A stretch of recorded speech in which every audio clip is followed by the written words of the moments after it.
Looks like you know more about this. It seemed to be set up there. Perfect. Okay. I must have had the settings that Okay. anyone could share. Okay. There's the button. Okay. You're good to go. Take it All away. right. Perfect.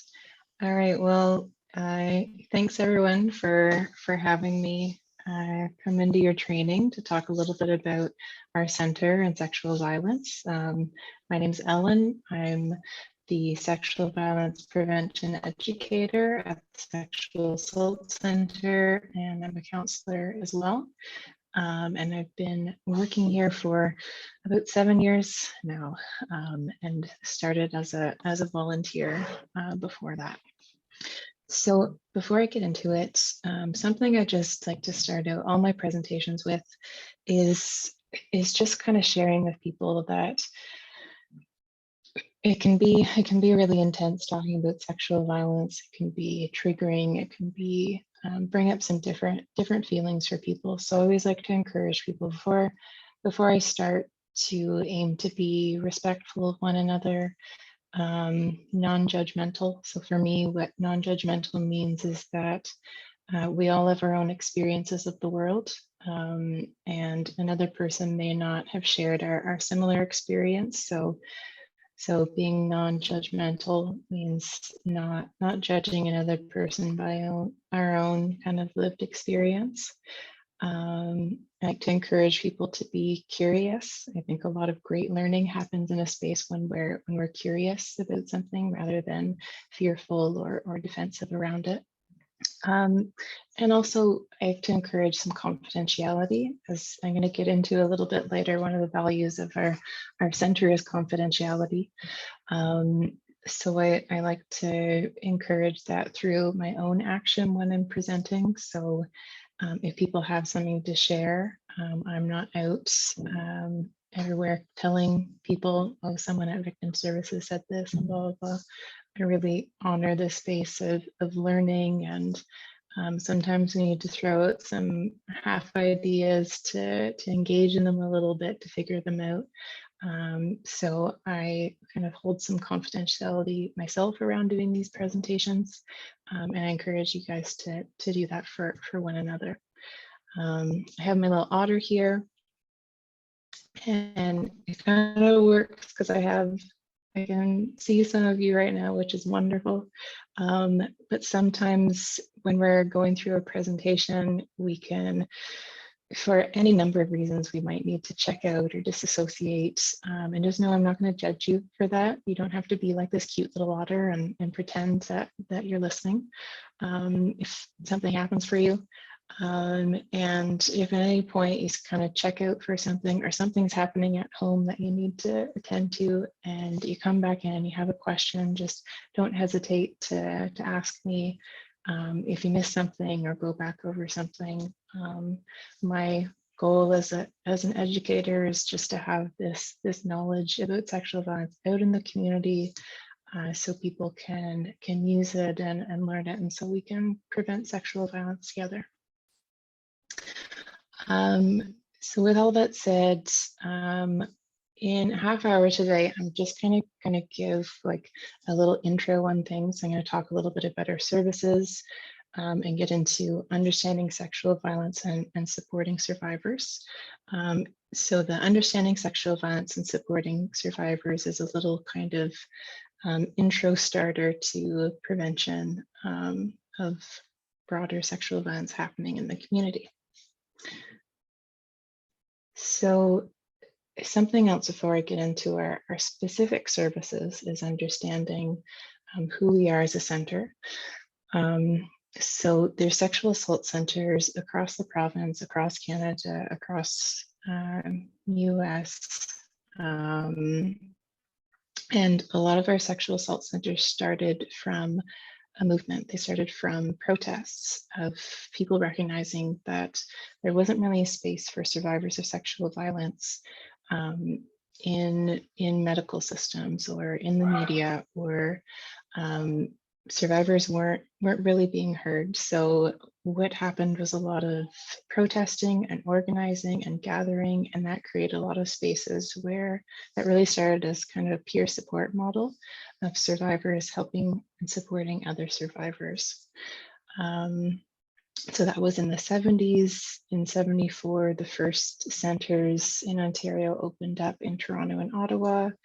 The OCRCC formed a little after that. So that's the Ontario Coalition of Rape Crisis Centers. And I think there's about 30 plus centers now that are a part of that coalition, and we're part of that coalition too. And it was in the late 80s, early 90s that in this area, there was a study that was done. There wasn't a sexual assault center yet in this region. And there can often be a lot of stigma around sexual violence, that it's only something that happens in cities and it doesn't happen in rural communities. So what this study showed was that there was a need for supports for survivors of sexual violence in our area. So that's what our service sort of grew out of. There was initially some funding that hired one person part-time, and they were organizing volunteers to do the peer support model. And gradually we've grown, and we have about 12, I have on there, we currently have 10 staff. We have 12 or 13 staff right now, providing lots of different programming and supports in our community. And something else too is that we're still here providing services. So through the pandemic, like everyone else, and definitely like your services too, I'm sure had to modify and change a little bit to kind of for people to be able to reach out for your support or access your support. So we've been in this position of kind of modifying things a little bit. But we're still here, we're still providing services. And what I'm going to go over next is what our services are, kind of in normal times, we'll call them, non-pandemic times. And then I'll explain a little bit how things have been modified a little bit too during the pandemic. So first of all, our center, so we support all survivors of sexual violence age 16 and up. And when I mean all, I mean people of all genders, so men, women, trans, non-binary folks. So there's no there's no gendered expectation of people who receive our services. People that are under the age of 16 are referred to children's mental health. Another piece about people who can access our services is it doesn't matter when the assault happened, whether it was recent or historical. Someone can access our services at any point in their healing process. So some people that I've worked with as a counselor are like contacting our center days or within the week after experiencing an assault. And then I've also worked with people who are in their 70s and 80s and have experienced childhood sexual assault.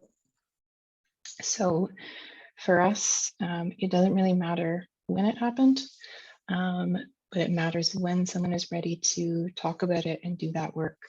And that's when we're ready to have those conversations with them. So one of our main services and our oldest services that we have is one-on-one counseling. So that was that peer support kind of morphed gradually into having one-on-one counseling. There's 5 counselors right now providing support. And the way about 6 years ago, we switched our services from sort of open-ended counseling into offering 15 sessions. And we did that because we have quite a long waiting list.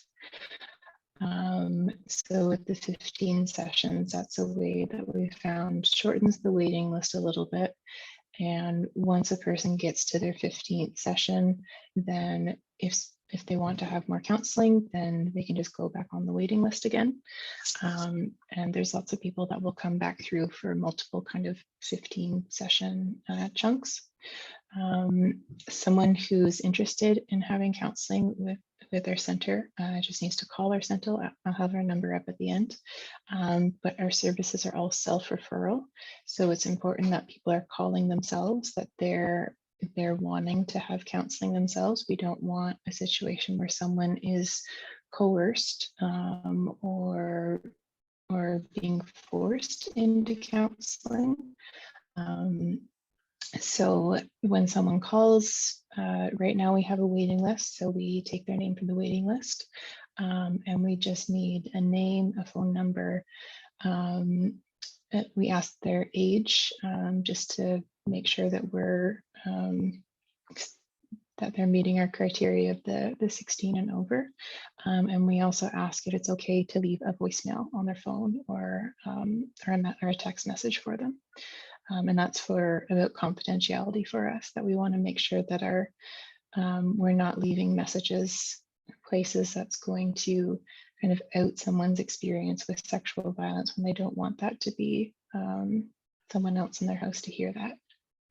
So it's really minimal, that information that we need from a person. And there's a couple different pieces that, with our waiting list, we have a couple different pieces that people are able to go to the top of our waiting list. So the first one, as you'll see there, is loyalist students can go to the top of our waiting list. And the reason that we decided to do that was we found that a lot of students, due to kind of the structure of school, of you're here one semester, you're somewhere else at your summer job, or you're switching to another school, we're finding a lot of students were kind of falling through the cracks that way and not actually ending up getting support through our center. So we made that arrangement with the school because of that. And another program that leads into is DV-SARP, which is the Domestic Violence Sexual Assault Response Program. So that's when people need medical support as well as counseling support. So there's nurses on call 24/7, modified sometimes depending right now on their availability. So the nurses are available at Belleville, Trenton, Picton, and Bancroft hospitals to give support for someone who's experienced sexual violence. And specifically in the case of someone 16 and older who's experienced sexual assault, one of our counselors or volunteers is on call as well to go in and provide emotional support for that person. A couple of modifications with both counseling and DV-SARP right now. So DV-SARP, we're not going into the hospitals right now to provide emotional support. So it's just the nurse who's on call. But when someone does present to the hospital, the nurse contacts us right away and they go to the top of our waiting list to get support. And back to how counseling has changed because of COVID. So right now we're not doing in-person counseling. We're only doing counseling over the phone, over Zoom, and over text. So that's something that we've had to modify. Last summer we were doing some sessions in person. So we have our counseling spaces set up right now that we have our plexiglass that sits between the counselor chair and the client chair.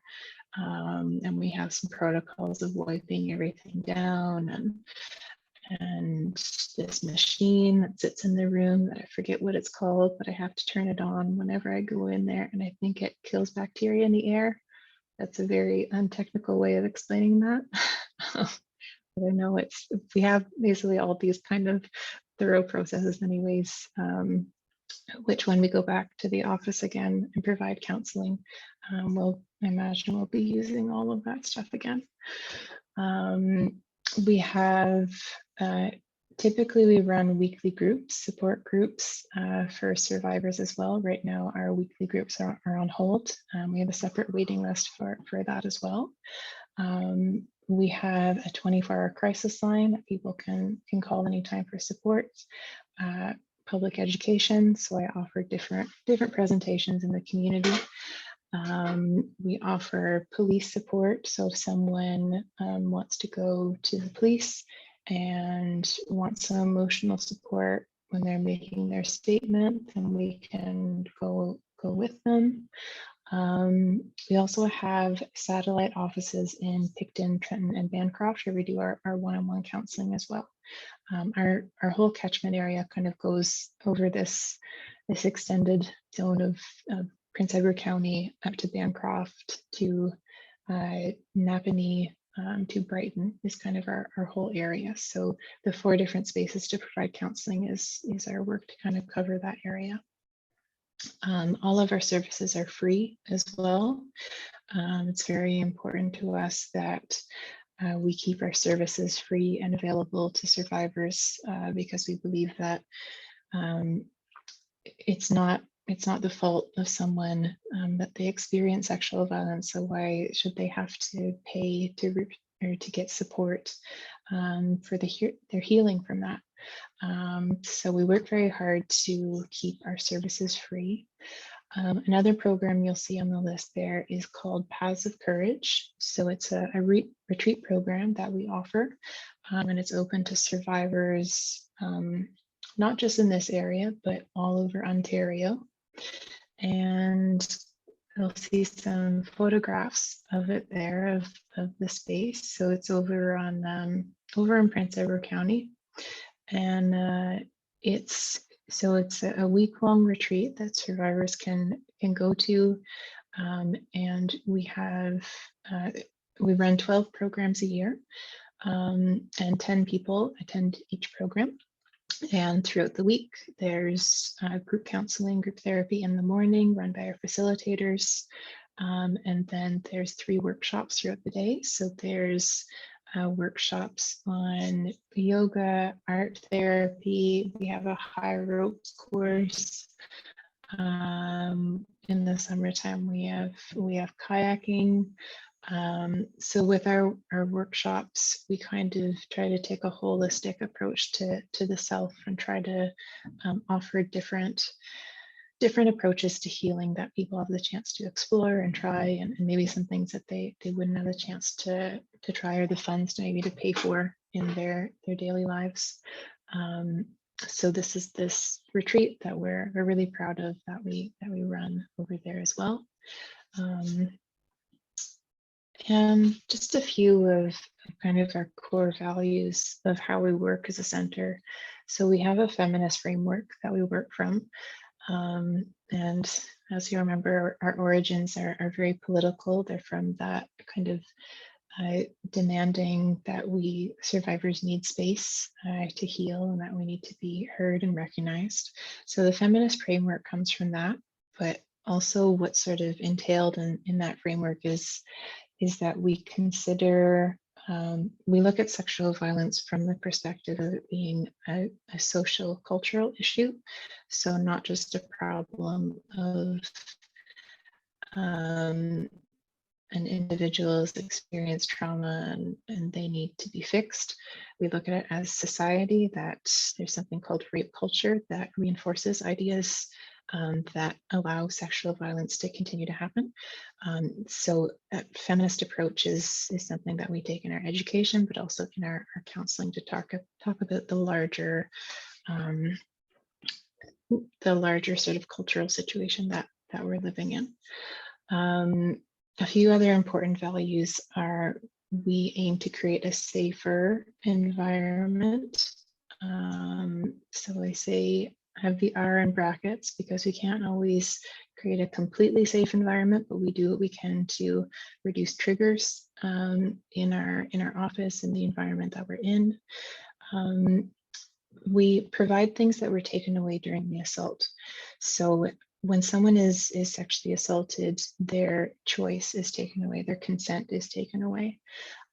So we try to really ask a lot of questions, ask to get people's permission, and give a lot of options around things.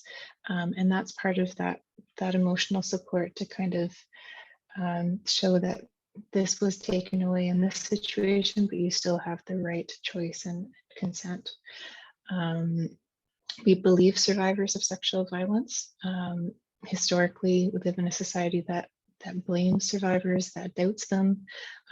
So it's one of our core values that when someone comes in and tells us that they've been sexually assaulted, we believe them, we support them.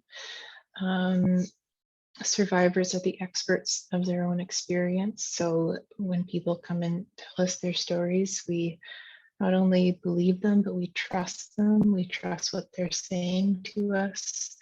And that sometimes people, this goes back to the non-judgmental approach, that someone may make a choice that we ourselves may not have made. But we say that people are the experts of their own experience because we don't know the situation that they're in. We don't know if we could have made the same choices that, or they had access to the same choices that we maybe would have made in that situation. So we trust the survivor when they come in and trust that they're the expert of what they're talking about in their lives. And we also have this goal of working towards a world without sexual violence. And that's an important value to us as well, because there's so many different experiences of sexual violence and assault. And when we just talk about certain pieces of sexual assault, we don't want any experiences to get excluded. So working towards ending sexual violence is something that kind of as workers, it keeps us on our toes of always being critical of what we're talking about with sexual violence and ensuring that we're really encompassing all the different experiences. So just a few things I'm kind of going to go over quickly about core ideas to think about. So if you're supporting someone who discloses sexual violence, there's a few key ideas that can help kind of challenge. I mentioned rape culture before, that we live in a society that sort of normalizes a lot of ideas, false ideas about sexual assault. So sometimes looking at what sexual violence actually is can help us in the moment when we're supporting someone to maybe challenge some of the things that we may have a reaction that we want to say or are feeling or thinking. So sexual violence is any act, action, behavior, or comment of a sexual nature that occurs without the consent of the person subjected to it. So we often think of sexual violence as just a physical sexual act, but sexual violence includes our language, our attitudes, our beliefs, and it can also escalate into someone losing their life, to suicide, to someone being killed. So there's a huge spectrum of experiences and dynamics that happen with sexual violence. Consent. I'm just gonna, sorry, Ellen, I'm just gonna let you know you have 5 minutes left, just so you have kind of an idea of time frame. Okay. Yeah, I'm going to try and breeze over these few points. So consent, there's a lot that I can say about consent, but basically I kind of encourage people to think about consent when people are disclosing sexual violence, because it can give a great idea of understanding why someone is feeling a violation about a certain act. And thinking about consent as consent needs to be informed, enthusiastic, continuous, and without coercion. There's something called the sexual violence continuum, which is a great thing to explore, which again shows kind of the spectrum of all different experiences of sexual violence that happen. And another piece that it helps us to understand is that a lot of times language can escalate to harassment, which can escalate to physical acts of violence. So a great way that if we're seeing sexual violence in the community, a great way to intervene is to challenge language. A lot of times challenging language can help prevent sexual violence from escalating to something more physical. An idea that we have, a myth that we have about sexual violence is that someone's assaulting another person due to their uncontrollable desire, their attraction to that person. But really, what's at the core of sexual violence and violence itself is holding power and control over someone else.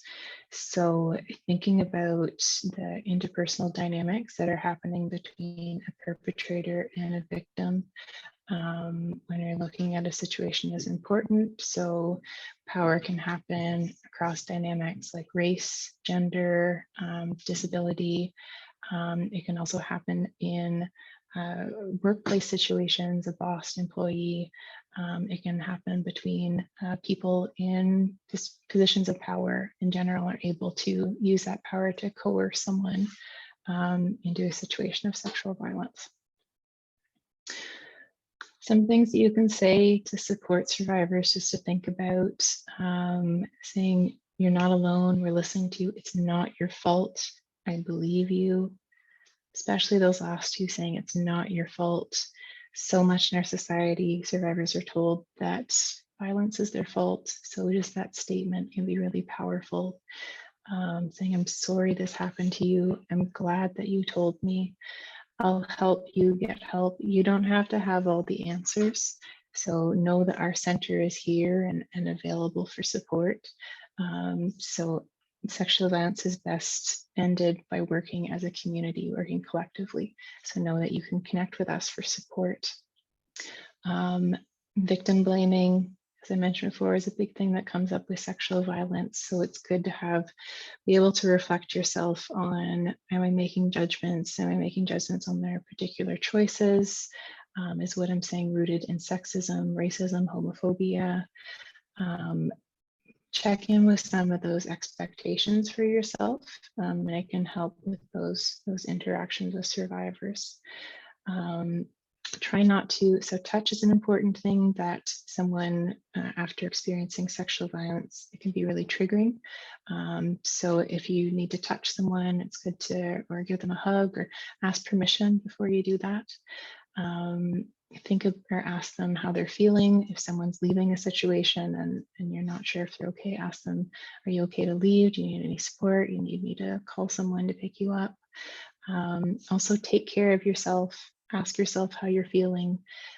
It's really hard. A lot of times people will, especially in a small community, someone may disclose someone that we know or a friend of a friend is a perpetrator, and that can be really hard to process. So know that you may need your own space to talk to someone as well.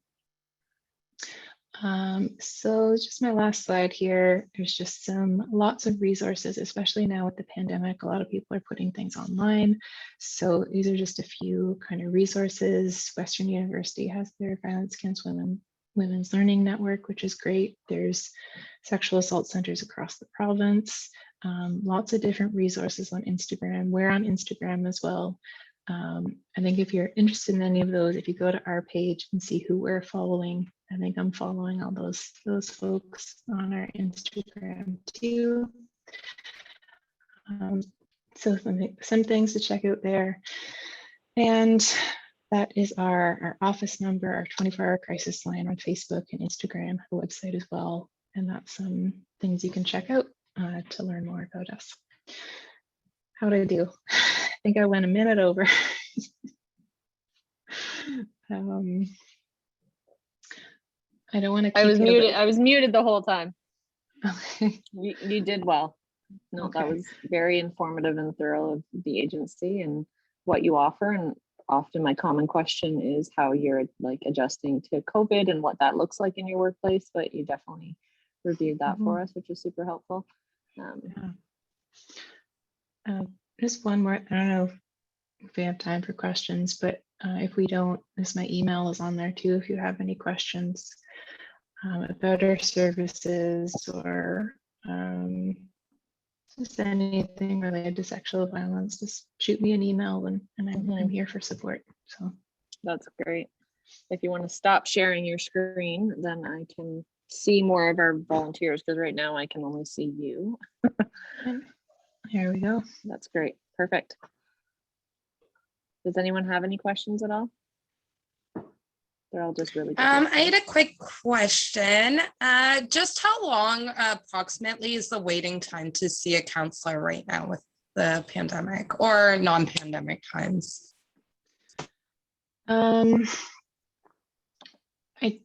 I think the last time I checked for right now, it was about 9 months or so. So depending on,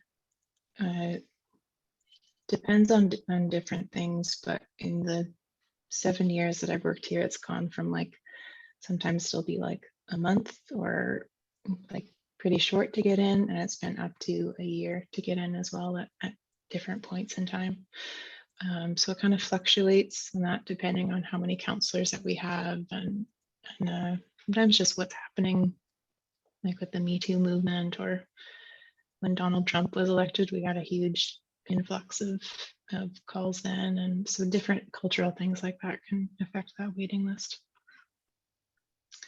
So thank you so much.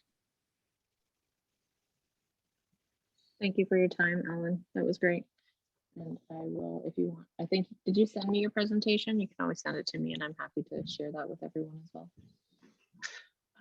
I have a page of that explains our resources and things. That's perfect. Yep, that's And, perfect. yeah, I'll send that to you Just after. shoot that off to me, and I can send it out to everyone with the recording. Okay. Thanks for your time. All right. Yeah, no problem. Have fun with the rest of your learning. We'll try. Take care. Bye-bye. All right. We have Red Cross coming up next. Hot in the seat. I'm gonna let them in. We got 2 speakers. They felt victim services was so important that they brought 2 of their best for us. Terra and Teresa. I feel like it's Price is Right or something. Hello, Teresa. Hello, Terra. I'll let you guys get your audio connected, and then Test, test, test. we can hear you. Hello. Hello. Can you see me too? I can see you too. This is a win. Woo! All right, let me set you down. And if I get all wonky, then I may just put my picture up. No problem. Here we go. If my children drive us crazy, guys, then we may just put that picture up again. They like to do cameo appearances. It's the same at my house. You might get a child or a dog or a Especially going up and down those stairs. Yep. Yeah. Same here. All right. So I introduced you as just Teresa and Terra before you entered as from Red Cross, and I'm happy to just take it, or for you to take it over. And do you want me to share your presentation as you speak? Yeah, sure. Go ahead. Thanks, Stella.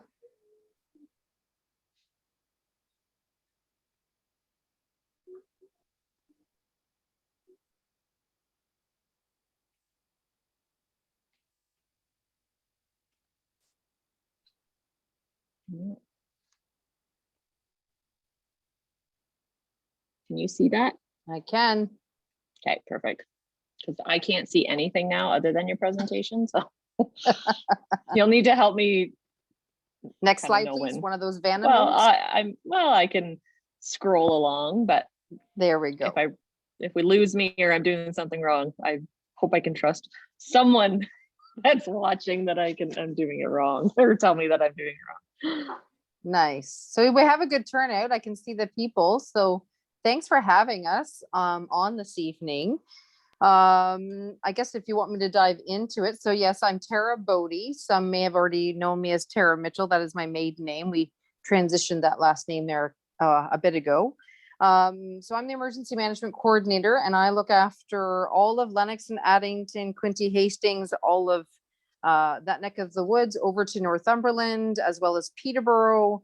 I am currently also assisting in looking after Halliburton County, City, Kawartha Lakes, Simcoe County, including Wasaga, Collingwood, Stayner, Midland, Penetanguishene, and the Muskokas.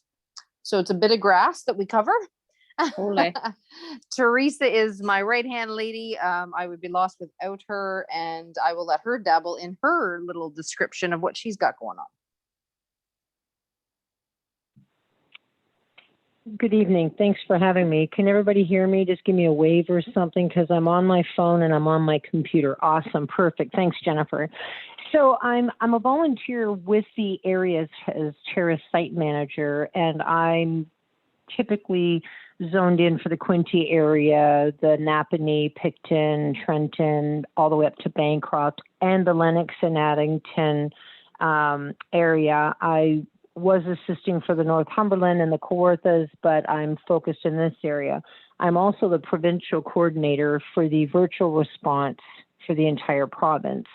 So I got two different hats that I wear. One's a staff and one's a volunteer, and I'm also with the response support. So I wear a lot of hats. I keep myself busy. I'm a local person. I live north of Belleville, and I'm also a reservist in the Canadian Armed Forces. So, I'm true to my home turf out here, and I'm pretty familiar with what's going on. And Stella and I have had conversations and incidences. But other than that, I'm going to flop you back over to my boss and my fearless leader. It's really not a boss. She's really like my partner in crime. So that was very, very, thank you so much, Teresa. So we thought we'd just dabble in, we've got about 26 slides to cover. We're already on number 2. And for the most part of what we do, I like to kind of have an open forum for questions and answers. So we'll tackle that at the end, but we will give you as much information as possible. The last time that we presented to the group, I don't think we did a PowerPoint presentation. So we thought we'd try it a little bit different tonight. But let's dive into the next slide, being basically, what we're going to cover is the role of the Red Cross, any of the service agreements. I'll touch on, kind of how that works within the society. Major event response, we'll dabble a little bit in some of the responses, and either myself or Teresa can give you either our own personal experiences or other experiences that some of our volunteers have been grateful to be a part of, and any kind of emergency response services, and so how our connections work within community partners and so forth. So we will go into the role of the Red Cross being our relationship with the government. We are we have a legislative mandate as an auxiliary to the government. So we work very, very closely. We do have a seat at the table at the Provincial Emergency Operations Center that was able to be taken place a couple of years back. So we're very grateful for that opportunity and that positioning. It is distinct from the volunteer sector and relied upon against stakeholders within the emergency management system Canada-wide. We hold different capacities in several areas, including emergency social services to different clients. Actually, in Quinte, Teresa and myself were part of when we used to do the after hours program with social services. So we work very, very closely with them in a lot of different ways, especially if it's like after a fire. And then all responses are conducted within the humanitarian approach. So the one thing about the slide that we kind of chose to work with tonight, originally we would kind of go over our mission statement, but those kind of information, if you just Google our website, basically we're helping mobilize and assist others in their time of need. And then we follow 7 fundamental principles, which would be our humanitarian approach, ensuring that all of the services are delivered safely and within dignity, which includes a cultural awareness, protection, gender equality, and social inclusion. So, let's slide there, Stella. So in 2019-2020, the Red Cross responded to over 615 emergencies events in Ontario.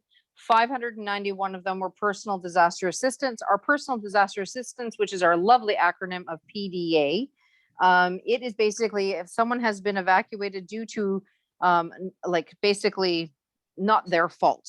So, or at the request of a community partner, can we assist them in their time of need because, just due to special circumstances. So that could be a house fire, that could be flooding, it could be, we have assisted other people, I think, actually, when it comes to domestic situations, if it's like that one-off or certain special circumstances that we kind of dabble in. We did do 20 large local regional responses. We would call those larger regional responses basically a level 2 response. We have 5 different levels within our pillars of emergency management. Level 1 is the personal disaster assistance. Level 2 would be the large local or regional, and then 4 being provincial. So that's kind of where we go into the level 3 to level 5. COVID has been our friend to help us respond quite often, obviously. which we were able to do over 10,914 beneficiaries assisted, 2,088 volunteers helped make this possible with 32,305 work hours. So we are 95% driven by volunteers. I am the only paid staff in all of the area that I did mention. And like I said, I couldn't do this without Teresa or any of my other site managers in all of my areas, because it's such important work that we have to accomplish. Teresa, if you ever want to jump in, then you just kind of say, hey, I'll do this one too, by the way. Next page, Stella. We are a comedy show. We kind of come as a pair, as you guys are well aware of too. We get along quite well. Mm-hmm. So minor and major disasters, the minor event, basically, like I said, that's the PDA, as we just mentioned. Those are for basically up to 25 people or 10 dwellings. So you could have an apartment fire, but you know, it could escalate from a level 1 into a level 2. And then that kind of changes the dynamic of how we offer the services that we do, and even the cost or that could be associated with it. But a minor event would be something along that. We help people for up to 72 hours. And then obviously provide them certain resources past the 72 hours. That's kind of the baby that Teresa actually does look after, which is called our Ontario Virtual Response Team. Sorry, it's a new acronym. We just launched it in May. And that assistance, it used to be a local number that's a 613 number that you guys used to probably call for us. Now it's a 1-800 number. We still will answer that once, or the 613 number, or even my number. But we did change with COVID. We activated a provincial line, and then all of the calls for the entire province filter through that. And this amazing bunch of volunteers on the OVRT team, which is what Teresa kind of looks after, is how they answer that number and we make things happen. The major event is obviously over 25 people or 10 dwellings. And that's where a lot of agreements or formal agreements, whether they are done just on the spot, we call those just-in-time agreements, or a formal agreement that we've already adopted to. Everybody knows the role in their disaster zone and who's going to work under what guidelines or what mandate or what services have been agreed upon.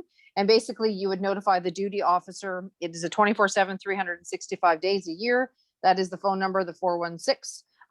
I did tell Stella I would send her a pamphlet, so each one of you can have this for your little books if you want it and need it. And that both Teresa and I are actually a part of the duty officer roster as well. And both of us love being a part of that. It's very rewarding for us. Next slide, please, Stella. So the beneficiary services, when we say beneficiary, basically those are the people that have been affected due to a disaster. We did used to call them clients, and then we did switch the name to beneficiaries. And then these are the services that we would be providing for them: reception and information, registration and needs assessment forms. We call those RNAFs. Inquiry, family reunification, those are mostly on the level 2 to level 5 type of emergencies. Lodging, emergency clothing, emergency food, personal services, and safety and well-being. Safety and well-being is the newest of the services that we offer. I did have that actually as part of my portfolio for almost 3 years. Basically, that is the mental health or the psychosocial support for any kind of disaster. You know, someone's really, really struggling and they think that they could use a bit more assistance or resources to get back up on their feet or deal with the situation that they have in hand. In 2015, we did launch that program when we had the Syrian refugees in Trenton. And it has just grown like rapid over the past few years. And we're really, really happy to add that to one of the services that we do offer. So next slide.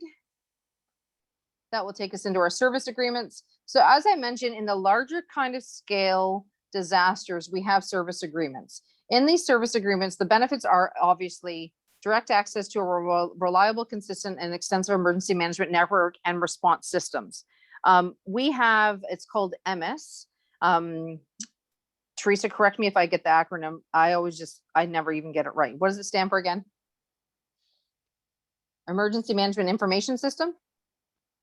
Yes, ma'am. Oh, this is exciting. Okay, I got it right. So this is our be-all, end-all program. It replaced our paper and pen approach, and we were able to pull reports. We were able to have data. We were able to have casework abilities, all of that stuff. So that's kind of that robust system that we are talking about. The Red Cross spent a lot of time and energy in building this system, and it's pretty fantastic for giving us all kinds of information that we require, whether it's for stakeholders or whether it's just for the people that we are assisting or helping. All staff and volunteers that are extensive within the program, obviously. I don't need to read it. You guys can probably see it firsthand there. Add value to the emergency management program, planning, response, recovery. We have such a diverse group of volunteers that make this happen. The provincial level to the local level that make it all possible, from the planning or even going into those recovery small to large scale disasters. Simplify the relief and the recovery process. So, you know, before the 72 hours up and then going into the next side of things.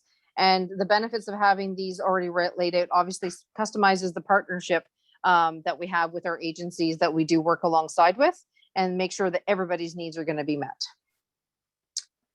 We do have specialized functions. So logistics and procurement, it is its own identity within the program. Volunteers are trained to be able to do this. We do have a 50-bed trailer that we host in the Belleville Fire Hall. I do have another one in Northumberland, in Coburg, and I do have another one in Peterborough, as well as one in Bracebridge and 2 in Barrie. So that's just my area. And then they're stationed all across the province within a certain distance. Oh, something happened to the slideshow. Yeah, I'm letting one of our volunteers back in. Oh, okay.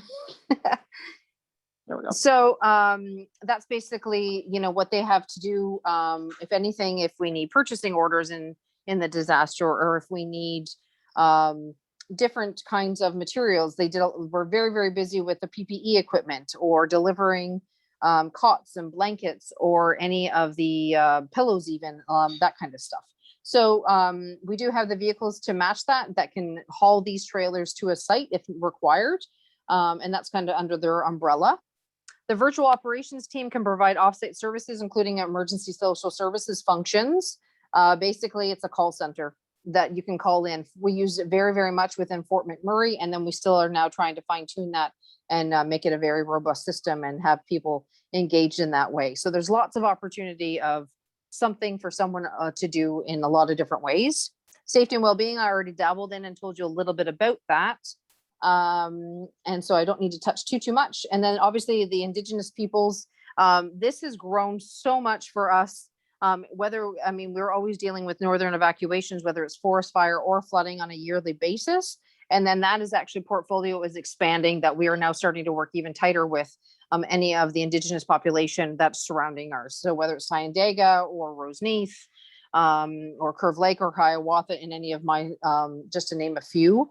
But that is expanding, and it has its own entity as well.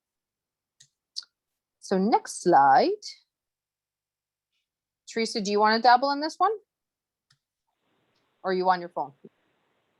I'm taking care of a call, sorry. No problem, I got this. So major event response. So when an existing agreement already is already in existence, the Red Cross services are set out in that memorandum of understanding or agreement. And upon that confirmation from the municipality for us to be activated. So if it is a large scale response, we just don't go and take over or just show up at the scene. We actually work with our community partners in order to make sure that these services are allowed, because we never want to duplicate the services, and we never want to step on toes, obviously, either. So that's where those agreements really are very beneficial to be ahead of the game. And that's why we're always building those strong relationships with any of the social services or our community emergency management coordinators, the fire department, police, and so forth. And it doesn't mean that, you know, we'll be providing all of those services that I did mention, and maybe only one or two. For example, in Peterborough, we don't have a signed agreement, but we have a verbal agreement that says that basically we'll do logistical support and help them with certain registrations. Whereas I have a signed agreement in, say, Northumberland County, and we're to do all of the services except for food. So it really depends on the preference and maybe the capacity of the municipality that you are working with. And that's just mentioning when there is no agreement. So for example, Peterborough's, if we did get engaged in something there, or even in the Quinte area, we don't have a signed agreement, more so just a verbal or kind of dabble with those pieces. A just-in-time agreement is set in stone at the time of that disaster. and with the community partner, and then we kind of move forward into those situations. Now, remember that this is only for level 2 to 5. Level 1 falls under a totally different category, and we don't, you know, that's kind of where we're always assisting people, and no agreements are needed for that. And that's something that we wouldn't be asking permission to help someone with. We would just be making sure it's within our mandate to do those things. Discussion when we have these new agreements should be identifying the services that are needed and ensuring that the eligibility for the criteria and any kind of costs. So we may even set in stone like our potential budget right off the get-go. And we have standard templates that kind of make those things happen a lot easier. Okay, next slide. So the humanitarian imperative. Oh, Do you want that one or do you want this one? No, we've already done that one. Okay. Yeah. So the humanitarian imperative, the Red Cross began to provide immediate assistance for beneficiaries in the absence of a fully executed agreement. So an example would be for that. In Angus a few years back, they had, I think it was a flooding situation, and then they also had another one, the Angus tornado. And, you know, the people really, really needed assistance, but the municipality saw it in a different light than we did. So this is where we would kind of go back to the humanitarian law aspect and making sure that these people's net needs are actually being met. And if we don't agree with them, I know I had mentioned that we would wait to be invited in, but this is that one-off situation that, you know, if the people really need assistance and someone else is not seeing it that way, that's where we follow those 7 fundamental principles, and we'd be able to help them under that humanitarian law situation and make sure that their needs are going to be met, and how we can best help them instead of leaving them kind of out into the cold or fending for themselves, even if it is guidance. This is a risk the Red Cross is willing to take under the assumption of good faith on behalf of all levels of government to meet the immediate and urgent needs. And that Angus tornado would be probably a really, really good example when we did actually have to do that a few years back. So activation steps. So this is kind of where the initial discussion, we're going to identify those needs, make sure the just-in-time agreement is done if we need to, and then initialize our mobilization based on the availability and assumption of good faith. So we have a couple of different ways. We have local capacity. So Teresa and myself have quite a good-sized team that has a lot of experience over in the Quinte, Lennox, and Addington, and Hastings County. And so if we don't have the capacity there, then we have also our neighboring communities as well. But on top of that, we also have a provincial mobilization team, and their role is basically the same as human resources would be, but we would just utilize them during a disaster and make sure that we kind of make sure that we have enough people to make things move forward. So then we'd have the follow-up needs and service delivery plan is confirmed, you know, who's going to do what and when. The agreement in principle between their agency and the Red Cross, and then formal that mobilization of the Red Cross resources. So during COVID last year, you know, Belleville Health contacted me saying, hey, Terra, you know, can you help us with costs? You know, this is kind of what our scenario is. And so no problem whatsoever. With that, we made that happen instantly, and we were able to help them make sure they had that for what they were doing in that area. And then we had other discussions of what we could help with and what we couldn't help with. So those are just a couple of examples where that mobilization or the resources that we would be providing or working with. And then that's just kind of going into the ongoing need and following into the next steps of how we would be helping them and maybe for how long, and ongoing conversations and so forth. Next slide. So these are some events or major responses that have happened and some statistics. So can everybody see them okay? Yeah, hope so. Oh, so chat, perfect. And there's different examples of it. So the GTA food delivery, you can see how many clients, how many parcels delivered, and that was on a daily basis. Ottawa outreach, door-to-door visits. So we did wellness checks, referrals, emergency calls, those kind of situations. The LTC means long-term care support. So those are the homes that we supported, the amount of employee hours and staff trained by the Red Cross.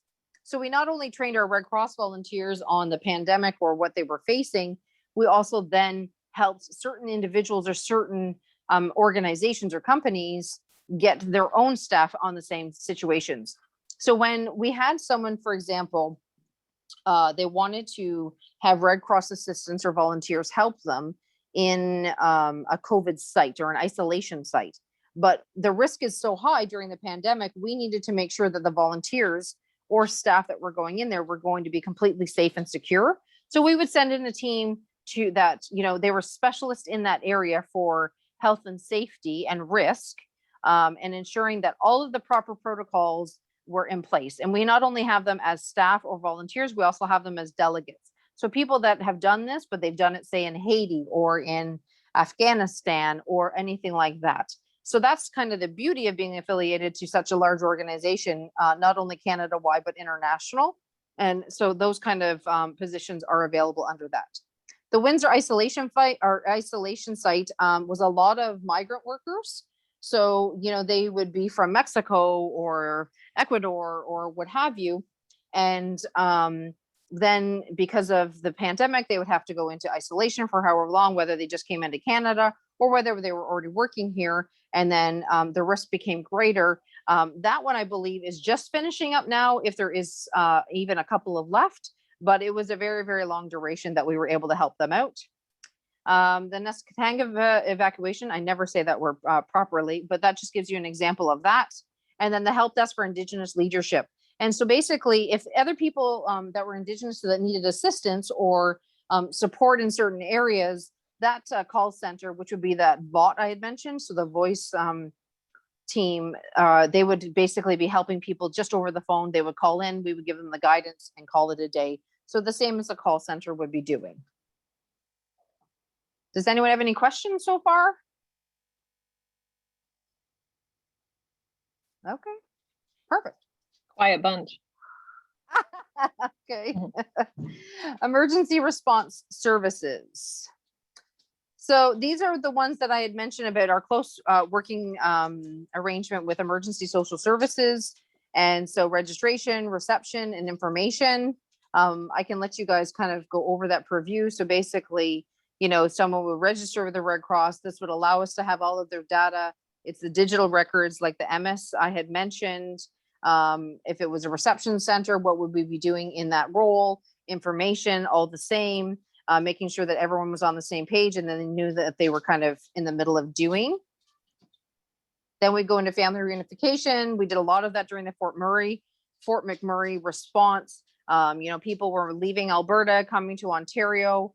And, we had to kind of figure out, oh, so-and-so went here and so-and-so went there. Like, how do we have it? So we would set up that call center for that exact our situation all the same. We have done mock exercises, even testing the family reunification. So-and-so's child was in the mock exercise and mom or dad wanted to come and find out if they were in there, but, maybe it was a domestic situation or maybe it was a custody battle. That would be a really good, different kind of example. But, or people are separated because the whole community was evacuated, the kids went one way and the family went another way or what have you. So that center or those situations, we'd have that information for people to be reunited back to one another as family or loved ones. The lodging is different. We can do congregate shelters. We have done commercial shelters. We've done billeting. We've done a lot of hotels. And a lot of the regions that we do work with currently actually use hotels for the most part. Congregate shelters, we don't do too often. Out west definitely does them. I did work in 2015 in Saskatchewan, and I was able to manage a shelter of 1,000 people. And so that's kind of their way of doing it. Ontario doesn't do that as often, but it is quite possible that they could if necessary. I have worked in a couple in Toronto as well as one in Thunder Bay.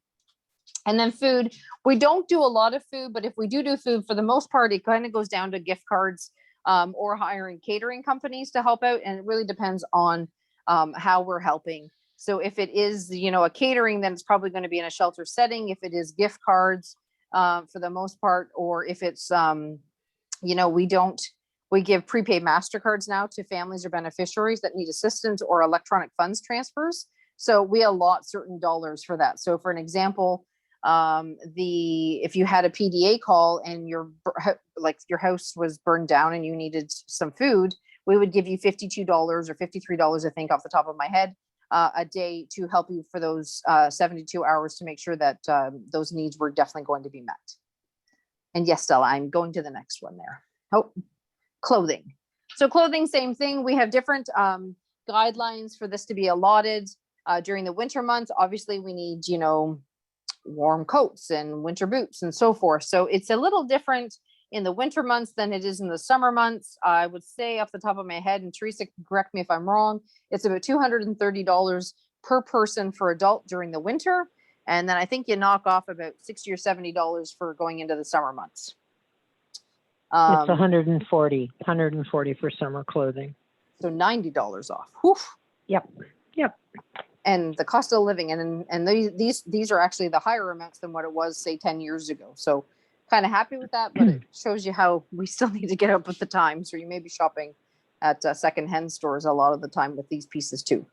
And then personal services, that's, you know, hygiene kits, or we have had people that, you know, needed, you know, a walker, or sometimes, you know, a commode, or different things in their situations. I have actually helped families that needed glasses, or it could be just simply a referral to different things, or you're using an advocating system. It could be baby supplies, whether it's food or diapers, all the same too. We do have generic hygiene kits readily available in our preparedness bags, or we can allot that dollar figure onto an e-transfer or into the prepaid MasterCard too. Okay, the data management, next slide, Stella, is basically the MS side of things. So the Red Cross can manage the verification eligibility of assessments for the registrant or the beneficiaries. This data management ensures the quality assurance. So our donor dollars are basically being used properly, and ensuring that there's no duplication of the records. So we're pretty happy for having this database that we work with. And it also uses a mapping and analytics to gain any kind of insight. So we have one slide. I don't really have it available. I mean, I can try to find it if need be, but it was telling us the statistics that we did even further in depth of how much money we spent. And I think off the top of my head, was it 900,000, Teresa, for last year? $923,000, and that did not include our lodging that we provided beneficiaries. So it would have been $1.4 million for the province. So that was just last year for what we're able to help families with. And then the targeted financial assistance affected households, and this is where it comes into, where it's the food, the clothing, the lodging. We use a travel company called Direct Travel. So when we have a family that needs lodging or assistance when it comes to a place to stay for their first 72 hours or different agreements, all we do is call that travel company. We tell them the name, how many people, is there maybe any mobility issues or pets? And then they will then go and find us the hotel room, call us back with a confirmation number, and the clients or the beneficiaries then make their way over to the hotel to get into a comfy bed and a warm shower after their time or their tragedy that they've kind of gone through. So next slide.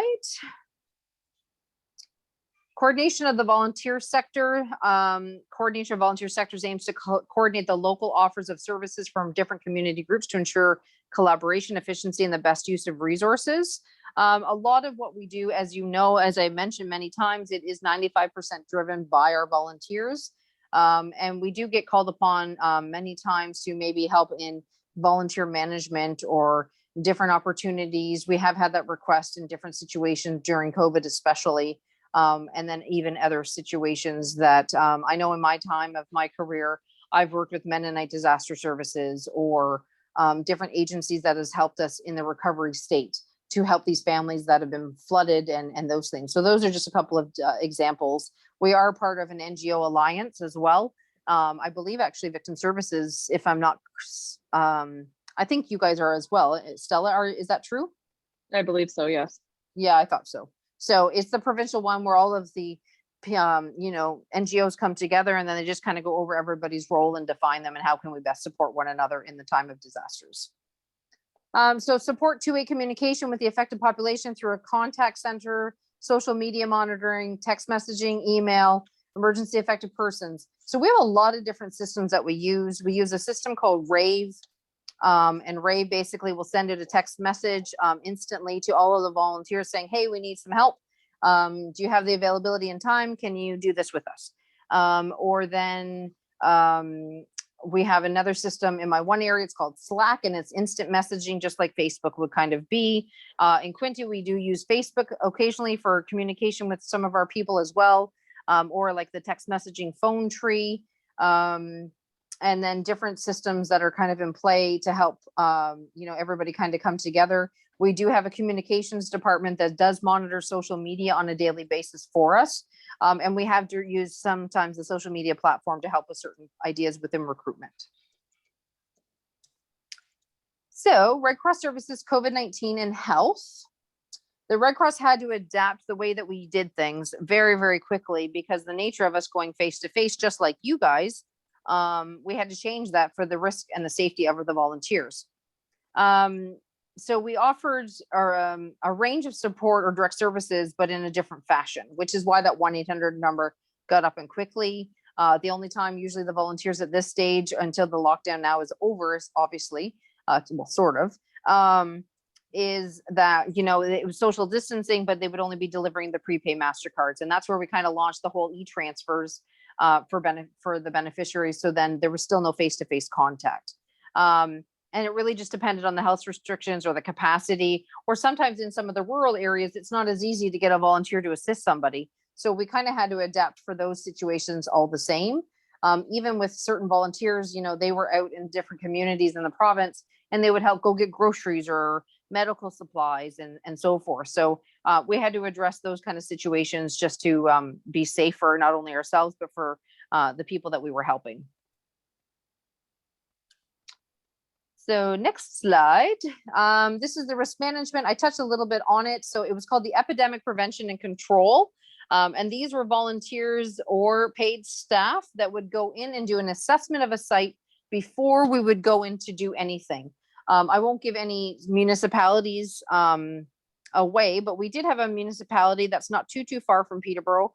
And they wanted our assistance, and when we went and sent the EPC team and risk management team into the site to say, hey, what is your process and how will this look and how will this run and what are you doing here, X, and X. If it does not meet our standards or approval that we can give our stamp of hey, yes, we can move forward with this, then it didn't happen. This is new to the Red Cross. COVID brought this out, which we're pretty happy to see take place. I've always done shelter surveys in my career, which they always are super beneficial because who's doing what, where, and when, and all the rooms are designated and who's going to go here and so forth. So this is a version of that, but this is more of the risk and the health side of things to make sure that it's safe for everyone to work in that environment. The Red Cross can set up and coordinate lodging sites based on the health and safety needs of the beneficiaries and government partners. During COVID-19, this means adapting to mitigation, prevent and report risks appropriately. So the risks were too high. Then we wouldn't obviously put any of our volunteers in that type of position just because it wouldn't work out at all. And then we have had a number of volunteers, not only from my Quinte team, my Peterborough and Northumberland teams definitely played a role, as well as some of my Simcoe. So they've played a role in the mass vaccination clinics. Even the border crossings. I do have my one site manager, John's over at Rainbow Bridge. And he has been at different locations. We had the Trenton site for a while, the Cornwall site, Thunder Bay, over in Ottawa, different mobile units. We do have mobile vaccination clinics right now in Toronto, and I think there are 6 teams and 6 Red Cross vehicles that go out and support in their roles. We have had volunteers go into long-term care facilities and help different people. John, I think, assisted in the dementia ward, and just there was little cue cards on the doors, and with those doors and the cue cards, he could have conversations with some of the individuals in the long-term care facility and just help them feel a little bit better and not alone because their families couldn't visit them. So it was nice that we were able to help out in those capacities at the same time. So that is all that I have. Teresa, do you have anything you want to add? Yes, I wanted to talk about basically because of the response in the areas and how we can work in conjunction. Yes, we take care of floods and fires and tornadoes and disasters like Terra has said that are not the beneficiary's fault, but we also include outside the box We just had a few weeks ago, there was a homicide investigation, and the police chief called and said, look, these people had to evacuate the premises for forensics, and it's going to be probably 48 hours plus, because it was a big shooting. There was a lot of forensics and evidence collection that they could not do within 24 hours. And it was 8 people that we put in motel. We provided them food because they couldn't go to a restaurant because of lockdown. And we provided them food, and some of them they were able to get their clothing and stuff before they left, so we didn't have to provide them clothing. Another thing that's outside the box is a big massive accident on the 401, where there's a shutdown on the 401 and cars and nobody can move. And they take people because the highway shut down, it's 50 below, and they take them all to the Ramada Inn, and nobody can do anything. Women are wearing high-heeled shoes and don't have a winter coat because they're going to their office and don't think they need to bring a winter coat or winter boots. So, you know, they needed assistance. So that's something that's also outside the box that we do. The homeless contract in our area is referred back to Canadian Mental Health in Belleville. They take care of the homeless people. We had that contract for quite a few years. When the provincial response team, when you call that 800 number, we have people on 24/7. So you would call that number and say, okay, we have people as victims of fire, because the fire department in Belleville knows they call the victim services automatically. So you would call us and say, okay, there's a fire on Bleecker Street, 25 Bleecker Street. Fire department's on scene. There's a family of 5 displaced, and we would get the information from you. You provide us with the beneficiaries, Mr. and Mrs. Smith and their 3 children.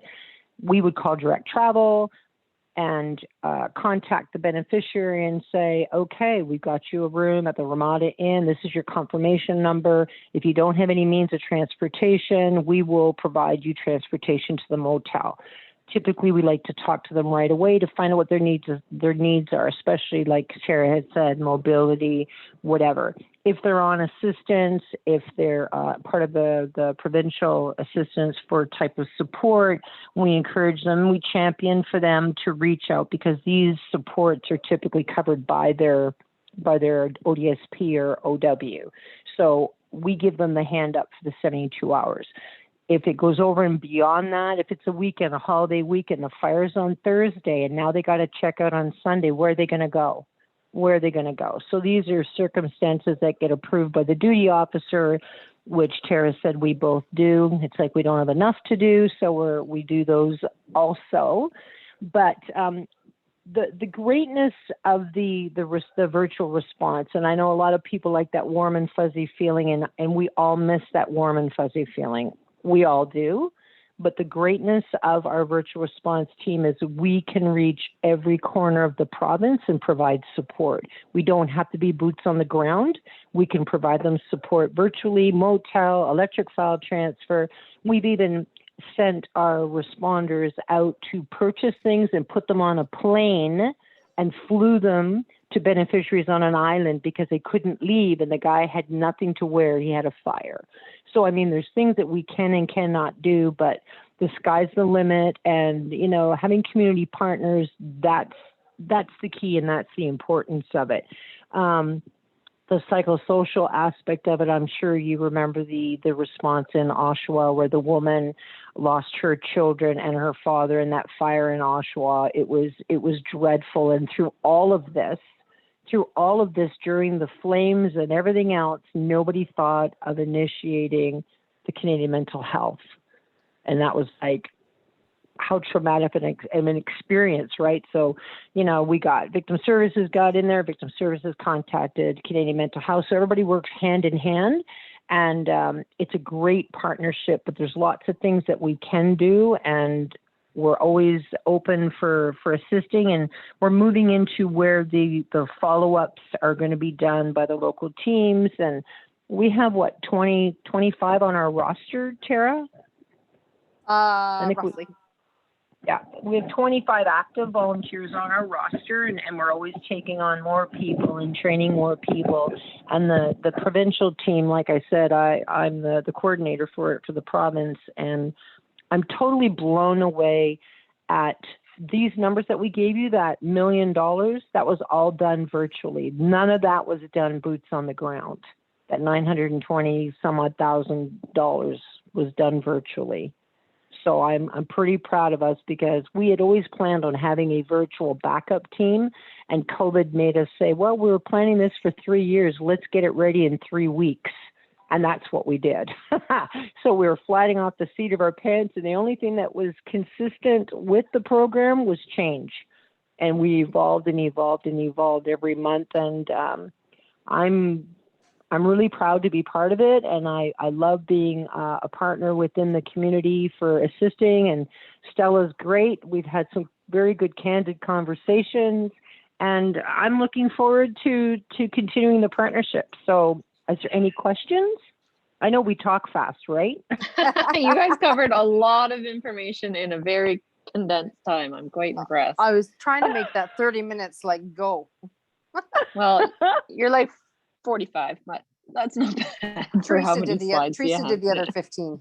I guess I just have a quick question and Sure. wondering kind of how you've resolved this, just because we have utilized Red Cross on a few fires recently, and the gift cards have been great and everything has been smooth with the rollout of like getting the hotels set up and all those accommodations.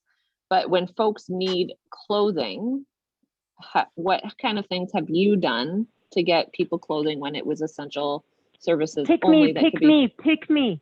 Oh, we get to take turns on this one. So I'll let her go first. Okay. I'll let her go first. Okay, so we had a seniors building fire in Hamilton during the lockdown, and they were in house coats and slippers. And all these people had nothing to wear and could not. And what we can't ask Walmart or Giant Tiger to risk the issue. So it was, let's appoint somebody to go online and do curbside. You can call Walmart and say, I'd like to do curbside pickup. I want a tracksuit size large. I want a tracksuit size small. I need running shoes size 10. I mean, let's be honest. It's not a fashion show. We need comfort, and we need to have something right away. That was number one. Number two, one of the seniors had a colostomy bag that ruptured during this response. He was in his pajamas, so not only was his bag ripped, he soiled his pajamas, and he'd been in his soiled pajamas and a ripped colostomy bag. So I called the hospital, and this is a little bit of a tidbit of information for you, that typically when there's an accident, the hospital has to cut your clothes off, or there's been a domestic or worse police investigation. Hospitals typically have spare clothes on hand. So I called the hospital in Hamilton and I said, look, I've got a guy that's colostomy bag needs to be changed. All his supplies are in his apartment that's burned to the ground, and he's in his soiled clothing. And the hospital said, bring him here. Number one, we'll change his clothes. And number two, we have a tracksuit and slippers we can put him in. Perfect. So curbside pickup, and as a last resort, and I wouldn't abuse it, but as a last resort when there's nowhere else, reach out to the hospital. And then, of course, St. Vincent de Paul and the Good Shepherd were bringing clothes to the motel for the seniors, because we had a couple of dozen people, and the Good Shepherd brought clothing. So there's my answer. Okay, is it my turn? Yes. I'm thinking more like, I mean, the hospital is a good example of like, because a lot of times our cases are just like one specific family, so I can see kind of rallying the troops for like a large group of people. But when you're kind of Red Cross, like what my situation was is Red Cross gave them the e-transfer, but they didn't have the means to do any online shopping, and then the delay. And so anyways, but continue. So we had another one in Sudbury, and it was only single, like maybe two families. And that's when the coordinator, although we don't abuse our relationships with our, like, supplier agreements and so forth, we actually just went to Giant Tiger and Walmart. Walmart, they needed a letter just saying, hey, this is our situation. Giant Tiger was more than willing to work with us due to the circumstances. And they, same thing. It was a simple call from the coordinator and saying, this is our situation. Can they come in there and do this? And then Walmart has that readily available that they can just switch it on the spot to curbside. So it's kind of essentially what they did. So they can go in the store and they can look for whatever they're doing. Then Walmart will switch it to curbside, and then all you're literally doing is going outside and picking it up. Right. So they're still staying within the rules. Yep. And going forward with that. And then Giant Tiger was willing to bend a little bit. The other thing, I ended up having to, because I have a lot of logistics, as you can tell. And so we had to do non-essential items to replace and replenish our trailers. Right. So Canadian Tire was willing to work with me, where I just got the Canadian Tire shopper to go through the store for all of the items I needed. We had Canadian Tire gift cards that were donated to us. And then all you had to do was tell them, yep, we're going to be using gift cards. And then when you're outside of Canadian Tire, they swipe all the gift cards right then and there. And then you get whatever item. Right. Yep. Perfect. So it's just a matter of working with them, telling them the circumstances. Some are more than happy to help and work with you. Some are not. We have had to dabble in Amazon. And, next day, Prime, what have you, those kind of situations, all the same. Or we've had have like another person from a fire or a situation say, hey, can you help this family out? You have access, they don't. Those pieces too. Yeah. Yeah. Okay. Does anyone have any other questions? No. I think they're just sponges. They're just absorbing all this information and just And can't this wait is- to and- apply it on scene. Well, and realistically, that's what it is. So our partnership with you guys simply would be, sorry, I have a bulldog trying to fly off my couch. I would say that, when you guys are at a scene and you require us, I know that a lot of the time it's either been directly to myself or Teresa, and it's not that we wouldn't answer our phone, but it simply could be that, 1-800 number, make a call, and away we go. And they will just go next steps and work alongside with you for sure. And if it's out of our mandate, then we'll tell you it's out of our mandate. I know I have done that. Peterborough Victim Services and I think it was 2 or 3 weeks ago, we had a call in Peterborough, and we were trying to figure out, how can we help them pass this or during this and situation. And it was completely out of our mandate for what they needed. And that was completely understandable. So no worries. We can only stretch so far. Absolutely. Sometimes when we book motels, we actually ask for the meals to be included because some motels do provide the meals. So that just makes it easier. The electric file transfer, if we get it into the system in the morning, typically by the afternoon, it's submitted, and it's a lengthier process. The prepaid cards, we get them delivered. We have them strategically placed all over. I've got 12 of them in Belleville, 8 of them in Trenton. I've got 6 of them in Bancroft. I've got 8 of them for Napanee, so that they're strategically placed in the event that they need, and they can be reloaded or funds added to them as need be. But with the lockdown, it's been very challenging. But I have reached out to the Salvation Army, St. Vincent de Paul, and like I said, the Good Shepherd just brought a truckload of clothes over to the motel, and these senior citizens was like, Black Friday shopping and attacking each other and throwing bags up in the air and trying on clothes in the lobby. They thought it was Christmas in July, but what else are you going to do? I mean, we're doing our best. But the lockdown is almost over, gang. It's almost over. Yes. Light at the end of the tunnel. Absolutely. So do you have any other questions for us, Stella or gang?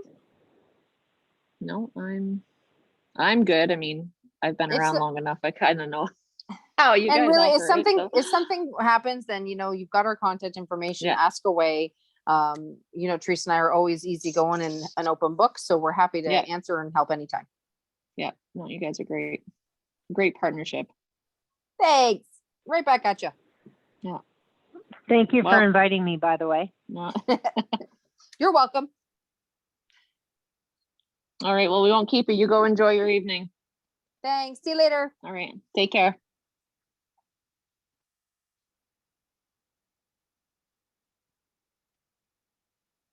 They are chatty Cathy's. Both of them were chatty Cathy. Both presenters were chatty Cathy's. I think it Like- just shows their enthusiasm for their job. Yeah. Yeah. Oh, And- absolutely. No, they're Yeah. very well versed in what they do and are a great resource. Mhm. So how victim services utilizes Red Cross, kind of just in plain language. Sometimes I get overwhelmed with the information that they're sending at us. I'm like, this can be simplified to terms that you volunteers can absorb kind of quickly. Is anytime there's a fire in our 3 catchment areas, fire automatically dispatches Red Cross, or sorry, dispatches us. And it's up to us as victim services and team leads to dispatch Red Cross to fires. So even though Red Cross currently right now is not providing on-scene support, we are attending the fires and are kind of the boots on the ground for them. And then we're helping coordinate the next steps. So sometimes vehicles are lost in fire and they don't have transportation, where we can provide transportation. Like volunteers have the ability, if they're comfortable, to provide transportation to those folks affected by fire, where Red Cross does not. They have to coordinate taxis. So there are lots of times when Red Cross could even attend on scene that we'd be commuting or driving the folks to the hotel, and Red Cross would be meeting us there, or they will at least have the hotel set up. So we can be really helpful at being that in between person and providing kind of a warm body on the ground, which when someone's just lost like their entire life in a fire, having someone be there and supporting them through that is super helpful. And again, because they're in crisis, they're not the ones necessarily thinking clearly. Having kind of what are your means, having someone direct those conversations can be really helpful. Do you have a cat? Do you have pets that survived the fire? Where are they? Because hotels will accommodate pets as well. So those are just things you'll learn and experience as you get on scene. But Red Cross is super helpful when it comes to fires. Okay, do we want to take a break? Do you guys need to like stretch your legs for a few minutes, or how you feeling? I've done it the last 2, so let's just get up, walk around. I'll see you back here in 2 minutes, and then Lee and I will finish off this Zoom chat with we'll tell some stories.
Thank you for doing that, Lee.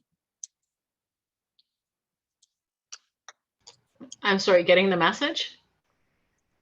Well, it was funny, actually. I don't know if you noticed, but when it rang, when it came through on my phone, everything froze on the Zoom meeting. Right. So I had to go out twice, which is why you had to let me back in. Yeah. Yep. But no, that was. anyway, I'm, like, I'm glad.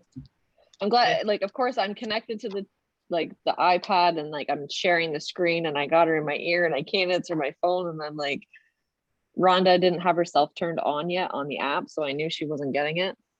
Right. Now I'm stealing my kids' snacks because I have nothing else to eat downstairs. You probably need the nutrition. Sorry, I have to say you had your you have your speaker on. When you got up, there was just this big sigh. Oh, my body is like, you've been sitting too long. Yeah. Do you mind me asking you what your due date is? July 17th. Okay. Yeah, I'm starting to waddle now. I got a good like I Wow. remember that. Yeah, I remember those days. But you know, you're nearing the end, so Yes, there's light at the end of the tunnel. there is. It's going by very fast. You know what? That's good. Mm-hmm. That's good. And will you do you deal with Belleville or with Kingston for Kingston. Kingston? Okay. Mm-hmm. Because I know that Napanee does not have a maternity. Yeah. Yeah. They don't deliver unless it's an emergency. But unless that baby's coming fast and they don't have time to get you in an ambulance. that's right. Yeah. Mm-hmm. Yeah. I'm quite enjoying this cheese string. I'll tell you guys I that much. see you are. Do you know what? They're kind of, it's fun food. It was either this or yogurt drink, so I thought I'd choose the more adulting choice. That's funny.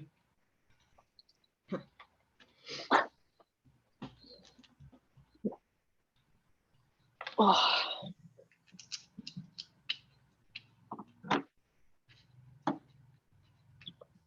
Do you want to start, Lee, and then what are you going to share with us today? Well, what do you got planned? Because I got nothing planned. I know that you had asked for best and worst, Mm-hmm. and I have to say, I don't have a best and worst. Like I don't.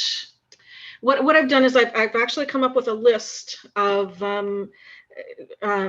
different calls just to show the variety of calls that I've gone out on. Perfect. So, and these are, yeah, okay. So these are just ones I remember because as you know, I mean, you start to lose them after a while. Mm-hmm. But I think some of the stories really stick with you. That some will really, for whatever reason, they really sort of resonate and they stay with you sort of years afterwards. So I've been volunteering since 2013, working as a volunteer and then as a team lead for the past 2.5 years. But as a team lead, that doesn't, I still do go out on calls if there's no volunteer on for that night or on a period of time during the weekend, or perhaps there's a couple calls, then I will go out. And lately I have been going out with new volunteers from the previous batch who have not gone on calls yet. So I will accompany them. So just, this is just sort of a smattering of different types of calls that you can go out on. So, and I don't remember when they were, but so I was called for a domestic to the hospital, to Belleville Hospital. A young woman had come from Toronto with her 13-month-old son. And she had come down to Belleville to visit with her boyfriend. And unfortunately, she ended up getting physically assaulted by the boyfriend and ended up at the hospital in the emergency department. So victim services was called. I went on scene and I was there. My main purpose, the doctors were taking care of her. My main purpose was just to take care of this 13-month-old. I was there from about noon until I put her and her little boy on a train at 9:30 that night. So that was, it was a very long call. I would suggest always, when you do go out on a call, make sure that you have a bottle of water and a little snack with you. The hospital does not provide them. That was a long day, but you know, just knowing that she was able to sort of focus on spending the time with the doctors, and they weren't sure if she was going to need surgery and that sort of thing, but she was able to just sort of focus on her and what she needed, and knew that someone had her little boy and he was okay and he was safe. So that was one call. Another time, and this does not happen very often at all, where there's actually 2 calls during one night, of which I might have been the only volunteer on that night, but I ended up going to both calls. So the first one was a fire. And this really ties in sort of with what they were saying with Red Cross and how you work together. So I was first on scene. There had been 5 families. It was a building that had 5 units, and so there were a couple families, a couple single people, but there were 5 different units of people that to work with. And so because I was first on scene, I was able to go around and I was able to meet all of the people for each unit. I was able to get their names, their ages, if they had a place to go to, what kind of support they had, and what kind of support they needed, so that when Red Cross got to the scene, I was able to just provide them with a piece of paper saying, these are the people that you're going to be working with. And then I was able to go and get each group, you know, as Red Cross needed to speak to them. So it sort of worked like clockwork. It was very efficient, and people got the help and the assistance that they needed. I think I probably got home about 3:30, 4 o'clock in the morning, and about 5, I was called out to another call up in Campbellford. So the first one, the fire was in Trenton. So I went up to Campbellford to the hospital. There was a fella and his wife from Toronto who had a trailer in some camping area up in the Campbellford area, and there had been a fire. And this is actually one that really kind of, it does stick with me, just because it's something that you don't anticipate. But there was a fire. He was in the back of the trailer. She was in the front. He was able to crawl out. She opened the front door, and in fact, fortunately, there was a backdraft. As a result, she was killed automatically. So he ended up in the hospital with severe burns. But the police weren't telling him that she was dead at that point in time, which was really hard because I knew. And here I am trying to support him, and we're waiting for, I think, family to come from Toronto. So I was there for a couple hours, and you know, when you have that information, but you know you cannot pass it on to somebody, but still trying to be as supportive as possible and hopeful, because he was hopeful, and that was a little tough, but you know, you're working closely with the police. You're trying to find some people to come down to support him, to sort of take over that, you know, sort of that natural support. So that one was a little difficult. Typically, when you get on scene, I mean, people sort of know what's going on, like they know if someone has been deceased or that sort of thing. So that was a little unusual. I think I got home at about 9 o'clock in the morning. But it was a long night, but you know, you feel like you've done, you do the best that you can. Okay. One situation that Alyssa talked about last night, it was actually a drowning, and there were multiple family members that were there. And she had mentioned that, you know, the mother was she was dealing with the police and trying to sort of take care of herself. And we were tasked with working with three young women who might have been, you know, 16, 17 years old. And they had been with the victim when he had drowned. And so there was a lot of tears, a lot of disbelief, a lot of denial. And so Alyssa and I we sort of tag teamed each other, and you know, who needed the assistance at that time, and worked really, really well together. And sometimes it's really nice when you're able to go out with another volunteer, and you both do, you know, separate things, but you're working together, and you're very aware sort of what each other is doing and who needs what. And that can work out. It's really nice actually when that happens. And because it was a ways away from here, then we had the whole car ride back to be able to sort of debrief about what we did and who did what, and was there anything different that we could have done. And that's where the debriefing is, you know, can be really, really helpful, especially when it's, you know, most of these situations, they're all tragic situations. Mm-hmm. So another call that I went on, there was a retirement home that was shut down due to safety issues, safety violations. And so there was another volunteer and I, and we were there and we were assisting with the evacuation of many residents and sending them to, some were going to motels, some were going to Quinte Gardens, some were going to various places. And you walked into this place and there's water all over the floor. You're seeing all the wires around, like it truly was very unsafe. Yeah.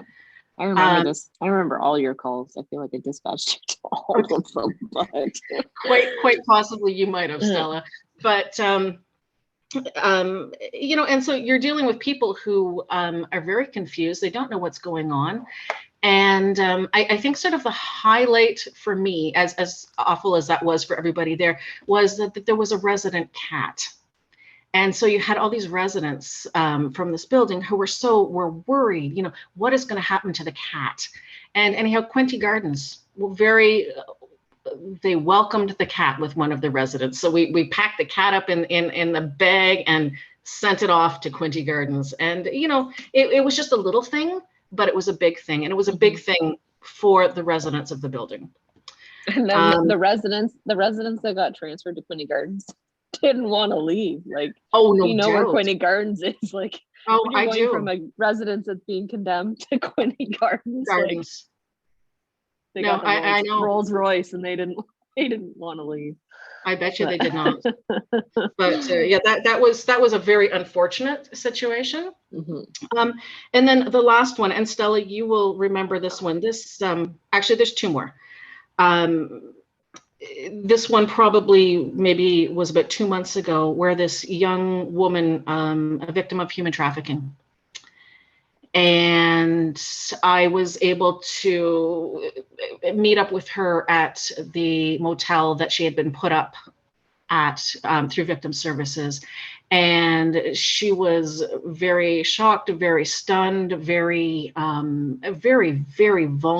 and emotional, and trying to get out of this situation. And Victim Services, there was a bunch of us that worked together to get her food for traveling. She had a long way to travel, and filling up her car with gas so that she was going to be able to not have to worry about running out of gas, so that she could just get on the road and she could go back to where go back to her home. That was the first victim human trafficking that I have dealt with, and we've had that around for quite some time. And then this past weekend, I went out with a new volunteer, and it was the death of an infant. So I'm putting these all out there so that you really sort of can get a scope of the different sorts of things that we're called to, and that we provide assistance to victims for. It can be very well. It's quite varied. And so you never, and Stella mentioned this yesterday, that you're never really sure what you're walking into. You sort of have this very brief note of what it is, but you really don't know until you get there. And then you just respond, with what is needed at the time on scene for the people that you're assisting. That is what I've got. No, I think it's good to give people a good broad range of the different types of calls that we do. But it's hard to sit there and hear of all these different crime types that you've been responding to and feel that you can do something, but you're all here because you are a kind, compassionate, caring person and want to give back to the community. And you showing up and being there for these individuals is so rewarding for yourself. Like, I've walked away from so many horrific calls, but you're not there. You don't necessarily hear the details. You know some of the brief facts and what they tell you, but you didn't experience it. But you walk away feeling humble. Like, it definitely keeps you humble. It keeps me humble. When I think I've had a bad day, like when I'm eating cheese strings for dinner, like my day ain't so bad. And you leave feeling so fulfilled and rewarded, knowing that you've actually helped someone. I mean, majority of the calls. There are some calls you show up on and then they turn you away as soon as you get there, so you leave. Yeah. That's a reality. And one thing that we've actually been able to use a lot of our new recruits on recently, and Lee's spoke with a human trafficking client that kind of reminded me, is Victim Services has funding available to people who are impacted by crime. And because of COVID, it obviously adds like an interesting dynamic to a lot of the circumstances. So we were able to utilize our volunteers and team leads to go out and like meet with the client, purchase gas. This is Lee's call. We had a domestic, 2 positive COVID partners, or 2, why am I struggling with these words? Husband and wife, or boyfriend and girlfriend, both tested positive for COVID, were isolating together. Clearly that didn't go well. There was a domestic. So female had to relocate, but you can't put her just anywhere because she's positive for COVID. So we found her a hotel or motel that would take her. But she had to have like her own entrance and exit. Like you couldn't put her in a motel, like a hotel, because then she would have to go through the lobby. So motels were very much the best option because she had her own entrance and exit, and she smoked. So she had to be able to have access to outside. But then we sent one of our new recruits or a volunteer that had been on call for or with us for a few months, but hadn't been on scene. And I gave him a list of what her like needs were, personal care items that she required. And he went and did all the grocery shopping and shopping for me. It was a Saturday. He was able to go out on a 9 o'clock and go to Walmart and pick up all the belongings. We're also able to provide cell phones for individuals if they've been damaged in the incident. And that was the case for her. He went and got a phone for her, activated it, and then just was able to drop it off at the motel outside her door, and she picked it all up. So there's always like, it's kind of a unique situation with COVID right now as we're learning from all the service providers we're talking to. But I think that was a neat way to utilize the volunteers, where you felt like just because you have the means to put something on a credit card and you had your own vehicle, you were able to go and kind of run those errands and assist this individual that was now in isolation for the remainder of her like quarantine period in a motel by herself. So, and then staff were checking in on her and making sure that she had other supports in place to move through that. One of my, well, not my most recent calls, but Lee made a good tip, always pack food. So especially because I was expecting, you actually dispatched me on this call. Remember when I had to go to Cloyne? I do remember. Yep. So Cloyne is like north of Napanee, north of Carlisle along Highway 7, Northbrook at 41. So Lee called me on a Monday at 7:30 and said, we just got a call for a suicide. It's in Cloyne. Well, I knew on a Monday when I had no volunteers, finding a volunteer to go to Cloyne of all places was not going to be easy. So I live kind of in that, I was going to be the shortest commute. So I said, once I get my kids to daycare, I'll go. But I knew packed food because there's nowhere to stop up there, and I'm pregnant and I get hungry and then I get really hangry. So loaded up some food and had my lunch pail with me. But off I go, and I arrived on scene at 9, and I think I got back to my vehicle at 4:30 that afternoon. It was a very long call. Boyfriend and girlfriend. Boyfriend had committed suicide. They were traveling across Canada. She was from Australia. He was from Australia. She was from Ireland. Both were visiting on visas here to Canada, so not Canadian citizens, which impacted what supports they could access. A lot of the, like Ontario Works, ODSP, those pieces, you have to be an Ontario address. They had a vehicle that they were living in, but it was now a crime scene. They always have pets. There was a dog, but honestly, that dog was her saving grace. That kept her, gave her purpose and something she could hold on to.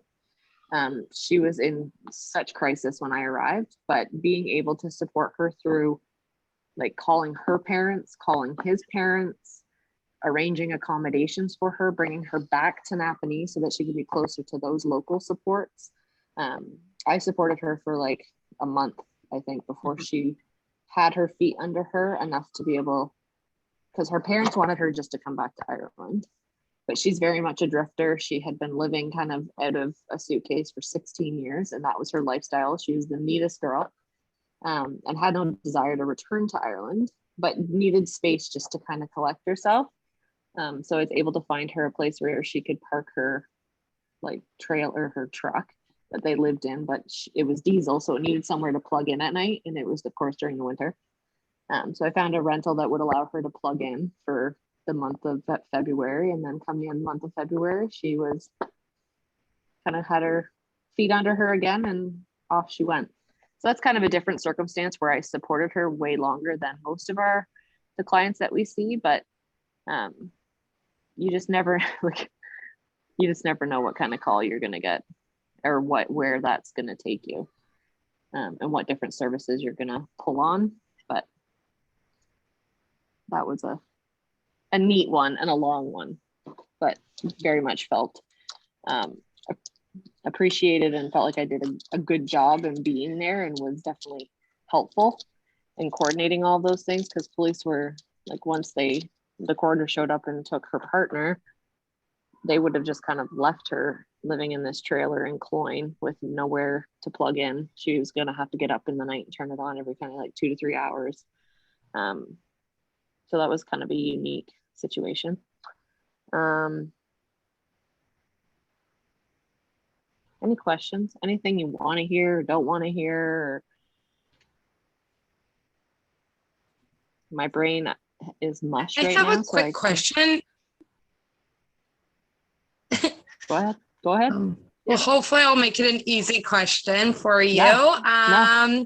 So I mentioned it during my interview and stuff, about a fire call that I was sent out to, where victim services had not been called and was not there. But for from everything that I saw, victim services should have been there. Like, this person definitely needed support and they weren't called. So I was just wondering, what's the criteria for receiving a call and going out and not receiving that call and going out? Because for me, not being part of the agency, I could tell that somebody needed to be there, and it was victim services. So I just was wondering, what's the criteria? No, that's an awesome question. So we need like consent to attend on scene. So when police or fire or whoever the emergency personnel is speaking to the individual and saying, would you want victim services support? If they say no, then they can't dispatch us, which is difficult, especially when people are in crisis. They don't necessarily even know what victim services is. If you have a good officer or firemen and that have a good idea of what we do, sometimes they'll take a bit to explain it, and sometimes they'll just call anyways and be like, no, like, this person really needs us. The only time we don't need consent is in sudden deaths, because the deceased can't consent. So in circumstances when they're seeing that there's obviously the family is distraught and could really use kind of that support, and there's no additional family support or families coming from a distance, they will call us. So that was an excellent question. Did that answer it? Awesome. Thank you. Yes, thank you. Anything to add to that, Lee? No. I think that's, yeah. Sometimes, like, because there's a few staff that sit in detachments, like I sit in the Napanee detachment and Haley sits in the Quinte West detachment. It's common for officers just to come in our room and be like, I have this call, can you go, or can you dispatch someone, or can you help? I really try and utilize volunteers as best as possible in those circumstances too, of to either respond with me or delegate to them. So they're always coming in and inquiring, and which is important to build those rapports and relationships and seeing the benefits that we can offer. Hey Stella, just got a quick question. So for example, like if you're on call, or like say you're doing on call overnight, would it be like a good idea to pick like a day when you don't work the next day? Like, just that's up to you. Like, or is that just like personal preference? Yeah, personal preference. Oh, okay. Glad you bring that up. You don't need to be awake when you're on call, covering call. Some people had that before. I've had that assumption that you need to stay awake when you're on call. So during all of your interviews, I would have went over that this is kind of the time frame where volunteers are, that you need 3 shifts a month for 12-hour time frames, and they go from 7 a.m. to 7 p.m. is the day shift, 7 p.m. to 7 a.m. the following morning is the night shift. Completely chose at your discretion. But when you're covering the night shift, you don't have to sit there with your gear on waiting to get called out. You can be in your jammies, you can be like in bed sleeping. Just make sure your phone ringer is on and beside you, so that if we call you at 3 a.m. that you wake up and can kind of collect yourself and listen to us. And we'll give you a few minutes to collect yourself, because it's funny when dispatch calls you and they think they're calling like another call center where you're awake, and they just start like firing off information, and you're just like, whoa, like I haven't even found my glasses yet or a piece of paper. Like, you just give me a minute. I need to like know where I am right now. I was in a really good sleep. So but I just like to say that so that you know you can sleep when you're on call. Okay. But to go back to answer your question, like, that's your choice.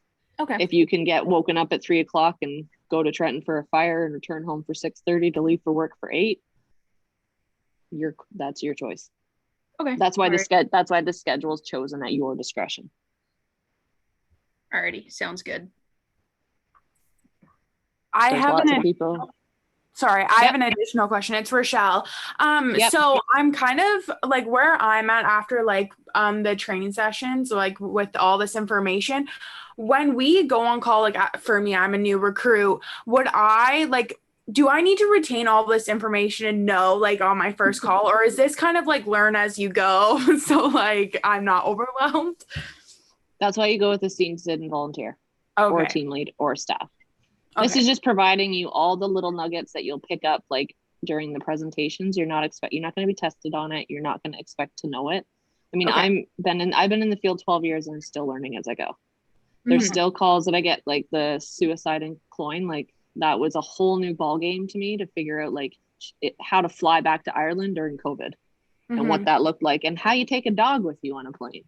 So that's obviously not anything we've learned about today, but you're always just kind of learning on the fly and not expected to know everything. You'll learn kind of which ones you get, or like services you utilize the most, like being familiar with, like, hopefully you remember that Three Oaks is in Belleville. If that's all you remember from that presentation, that's fine. And that Interval House in Napanee is in Napanee. And Google is a wonderful tool. So if you're sitting on the side of the 401 with a domestic and she's on Deserano cutoff, you just Google shelters, Deserano, what is around me? And start calling. And that's where you always have, like, even if you were by yourself, you've been a volunteer for 2 years, you're on scene by yourself, and it's a different dynamic that you have no knowledge of. That's why you have a team leader staff in your back pocket. That's who you're kind of checking in on. These are the circumstances. This is the information. What can we assist with? That's what we're here for. Perfect. That's the easy information to provide. It's the providing compassion and empathy and that practical assistance on scene. That's what you just need to know how to do. But if you're a helpful person and a caring and kind person, that's just going to come natural to you. Perfect. You're sitting with a widow, you're naturally going to ask if you want like something to drink, or can I make you a tea, or can I feed your cat, or do you want me to just sit in silence? I can remember my very first sudden death that I completed. I was like a week and a half on the job, sitting in the Napanee detachment. They came into my office and they said, so it was someone in the military, and he had been stationed in Borden and was on his way back to home in Ottawa, and his girlfriend had diabetes and had passed away unexpectedly, and they gave him the death notification while he's driving on the 401. Whoa. Which should never have happened. So then they hung up the phone and realized he's on the 401 by himself. He probably should be, so they ordered him off the 401, and he just happened to be by Napanee exit, and they ordered him to the police station. Whoever his chain of command in the military is, who told him to do that. And then, so he arrived at my office, and I sat in a room with him for probably 2.5 hours, waiting for his family from Ottawa to arrive to pick him up. And we didn't talk. Like, he was in his own head, and I just was able to gather some information. We had like small talk, and his partner's name was Marissa. It's funny, the little like nuggets that you remember. And when I started talking about her in past tense, that like just did it for him. And that was just like a learning lesson for me of just like how you phrase things and you just learn. Like I didn't offend him at all, but it was just hearing her name, that she was no longer with us in that kind of context, I think was just a lot for him to handle. But you'll just sit there and like, can I get you anything? You might show them where the washroom is if you're at the detachment, get some information. But it was just that Boddy in the room, so he wasn't by himself. And he appreciated me, and his family appreciated me that I was there with him, but I didn't come up with any big grief and bereavement referrals or call this counselor. Like I didn't do any of that. I just sat there. Thank you for that. And you'll have those calls, and then you'll have other calls where you're like how Lee was the secretary for Red Cross, going to 5 or 6 different apartments, taking kind of what their names, and like you're very busy on those calls, right? Where you're and utilized in a really good manner that way. And then there's calls that you may just sit there. So you need to just, as long as you have common sense and problem solving skills and can read a room, you'll be fine. You'll be fine. You got this far in training, and I brought you on for a reason, and you're interested in victim services for a reason. So it's just sticking it out and not getting anxious to get on call. That's always where we lose people, that they're eager and trained and ready to get their feet wet, and then they might go 2 or 3 months and not be able to get it on scene. And that can be deflating, because then you feel like you really forgot everything. Because I even feel like that. It might be a while before I get it on scene, driving to a sudden death, and I'm like, oh my God, I haven't done one of these in a while. But you figure it out. And as Ashley Rushnell said, just call a funeral home. They'll have the rest figured out. That's all you need to take away from that. Call a funeral home. They have all the answers. Or call Stella or staff, and someone will hopefully remember.